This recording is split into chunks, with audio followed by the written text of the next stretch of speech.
Hello and welcome all my New World players. Today we're going to talk about the Infinity Crystal, which is an item that lives up to the name. This amazing 570 amulet has some of the best stats you would want in this slot. Obviously it's designed for strength users, but when you look at the perks on this thing, this type of ammy would go for thousands in auction just for those. The 9% health is massive for any type of player regardless of main stat. Then the 9% increase incoming healing and fortify lasts 14% longer makes this a great ammy for this stage of the game. So if you are a new 60, instead of going to auction and paying 4, 5,000 or more for a similar amulet, you can just start this quest chain in Shattered Mountain. And I love the ominous look of this place. Then just find Eintou Midaki right here at the entrance. She will send you on a 2-part quest chain, as you can see here. The first part of this quest chain, titled Your Own Worst Enemy, is a journey, as you can see here from the length of the task it sends you on. So plan accordingly with having potions, food buffs, campfires. I will also link these quest notes in the description for reference. These little towns you will venture into to collect the heart gems from enemies and loot chests will be extremely tough if you are solo.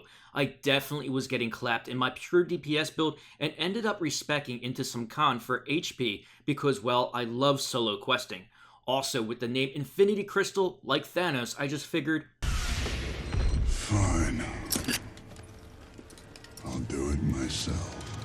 However, these towns are densely packed like the Restless Shore farms, and you will see people in here running for their lives. However, as a solo player, and the importance of this quest, there is always people here also trying to get it done. So that typically makes it easier to do if you're on an active server. One thing to note though is sometimes when other players die, all those mobs then aggro to you. So be alert and prepared if others are here questing and you aren't working together. Once they die, you're next, if you don't have an escape route or paying attention to them. When you complete this quest, head back to Eintou Midaki and she will award you with this Jewel of Vengeance ring.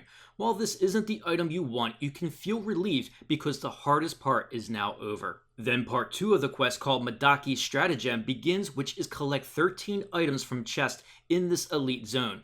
Again, I did it solo and went slow, avoiding packs and pulling one mob at a time that would be near a chest. There are a few elite chests here as well, so a chance at some other great loot. I found this part far easier than the first stage though, and then finally, when finished, you head back to town. Midaki will award you with your very own Infinity Crystal. Anyone using strength should definitely be doing this quest chain, and I'm glad I knew about it since I could spend gold on other item slots instead to boost my gear score because I knew I had this bad boy waiting. Again, even if you are a healer or don't use strength, at the 570 item level with the 9% to HP and other perks, it is a solid choice to hold you over till you find a main stat ammy to replace it. Hope everyone is enjoying your day, and if you are new to the channel, as you can see, I mostly have theories and story videos on anime and other content, but loving New World and wanted to start making some guides or theory crafting some builds and plan to keep updating on little tricks or important finds I see in game. If you enjoyed the video, please don't forget to like and subscribe and keep these types of videos coming, and I will see you in the next New World video.